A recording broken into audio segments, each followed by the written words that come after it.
ಮಾಜಿ ಹಾಲಿ ಸಿಎಂಗಳಿಬ್ಬರಿಗೂ ಕೂಡ ಇದು ಬಿಗ್ ವೀಕ್. ಈ ವಾರವೇ ಹಾಲಿ ಮಾಜಿ ಸಿಎಂಗಳ ಭವಿಷ್ಯ ನಿರ್ಧಾರವಾಗುತ್ತೆ. ಒಬ್ಬೊಬ್ಬರಿಗೆ ಮುಡಾ ಸಂಕಷ್ಟ, ಇನ್ನೊಬ್ಬರಿಗೆ ಪೋಕ್ಸೋ ಕಂಟಕ. ಮಾಜಿ ಮತ್ತು ಹಾಲಿ ಸಿಎಂಗಳಿಬ್ಬರಿಗೂ ಕೂಡ ಬಿಗ್ ವೀಕ್ ಇದು.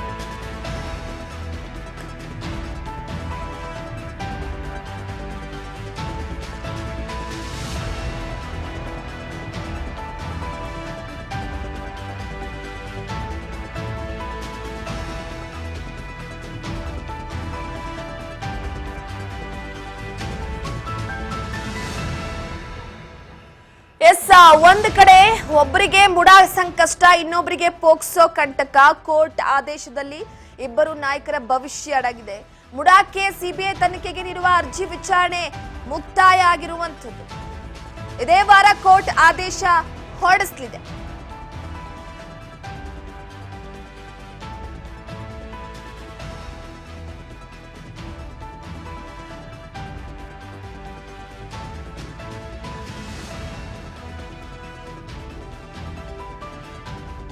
ಪ್ರಮುಖವಾಗಿ ತೀರ್ಪನ್ನ ಕಾಯ್ದಿರಿಸಿತ್ತು ಕೋರ್ಟ್, ಧಾರವಾಡ ಹೈಕೋರ್ಟ್ ಪೀಠ.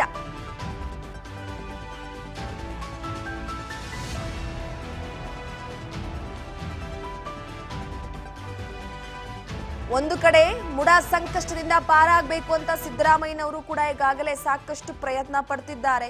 ಪೋಕ್ಸೋ ವಿಚಾರಕ್ಕೆ ಸಂಬಂಧಪಟ್ಟಂತೆ ಆಗಾಗ ಯಡಿಯೂರಪ್ಪನವರಿಗೆ ಸಂಕಷ್ಟ ಎದುರಾಗ್ತಾನೆ ಇರುತ್ತೆ. ಮಾಜಿ ಸಿಎಂ ಬಿಎಸ್ವೈಗೆ ಪೋಕ್ಸೋ ಕಂಟಕ ಇದೆ. ಪ್ರಕರಣ ರದ್ದು ಕೋರಿ ಅರ್ಜಿಯನ್ನ ಸಲ್ಲಿಸಿದ್ದು ಆ ವಿಚಾರಣೆ ಪೂರ್ಣವಾಗಿದೆ. ಈ ಪ್ರಕರಣವನ್ನ ರದ್ದು ಮಾಡಬೇಕು ಅನ್ನೋ ವಿಚಾರವಾಗಿ ಎರಡು ಕಡೆ ವಾದವನ್ನ ಆಲಿಸಿ ಆದೇಶವನ್ನ ಹೈಕೋರ್ಟ್ ಕಾಯ್ದಿರಿಸಿರುವಂತದ್ದು. ಆದೇಶದಲ್ಲಿ ಇಬ್ಬರು ನಾಯಕರ ಭವಿಷ್ಯ ಅಡಗಿದೆ. ಇವತ್ತು ಈ ವಾರವೇ ಪ್ರಕರಣದ ಆದೇಶ ಹೊರಬರುವ ಸಾಧ್ಯತೆ ಇದೆ. ಮುಡಾ ಕೇಸನ್ನ ಸಿಬಿಐಗೆ ಕೊಡಬೇಕು ಅನ್ನುವಂತ ವಿಚಾರಕ್ಕೆ ಸಂಬಂಧಪಟ್ಟಂತೆ ಸ್ನೇಹಮಯಿ ಕೃಷ್ಣ ಅರ್ಜಿಯನ್ನ ಸಲ್ಲಿಸಿದ್ರು ಹೈಕೋರ್ಟ್ಗೆ. ಅರ್ಜಿ ವಿಚಾರಣೆ ಮುಕ್ತಾಯವಾಗಿದೆ. ಇದೇ ವಾರ ಕೋರ್ಟ್ನಿಂದ ಆದೇಶ ಹೊರಬೀಳುವ ಸಾಧ್ಯತೆ ಇದೆ. ಎರಡೂ ಕಡೆ ಕೂಡ ವಾದ ವಿವಾದ ಆಲಿಸಿದೆ ಕೋರ್ಟ್. ತೀರ್ಪನ್ನ ಧಾರವಾಡ ಹೈಕೋರ್ಟ್ ಕಾಯ್ದಿರಿಸಿದೆ.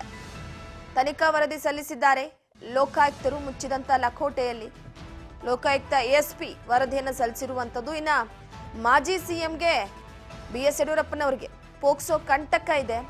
ಈ ಪ್ರಕರಣ ರದ್ದು ಮಾಡಬೇಕು ಅಂತ ಕೋರಿ ಅರ್ಜಿಯನ್ನ ಸಲ್ಲಿಸಲಾಗಿತ್ತು. ಅರ್ಜಿಯ ವಿಚಾರಣೆ ಈಗ ಪೂರ್ಣವಾಗಿದೆ. ಎರಡೂ ಕಡೆ ವಾದ ವಿವಾದವನ್ನ ಆಲಿಸಿ ಆದೇಶವನ್ನ ಕಾಯ್ದಿರಿಸಿದೆ ಕೋರ್ಟ್.